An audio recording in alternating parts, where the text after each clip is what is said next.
আসসালামু আলাইকুম ভাই। এখান থেকে আমাদের তালাবের নাজারাটা একটু দেখাই। দেখো মাশাআল্লাহ, খুব সুন্দর লাগছে ভাই।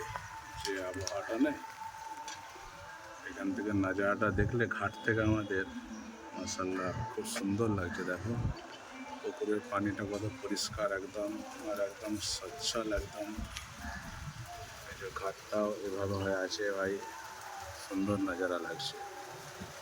আর হাওয়া দিচ্ছে, একদম ঠান্ডা হাওয়া দেশে আছে। খুব মনোরম একটা দৃশ্য ভাই। আর এর সাথে সাথে আমাদের আল্লাহর ঘরটাও পাশ দিয়ে একদম ঘাটে বসে খালি ডান দিকে একদম আমাদের মসজিদটা নজরে আসবে, একদম চোখ ঠান্ডা হয়ে যায় ভাই। দেখো কালারটা সাদা ফুটে উঠেছে, খুব ভালো লাগছে মাশাআল্লাহ।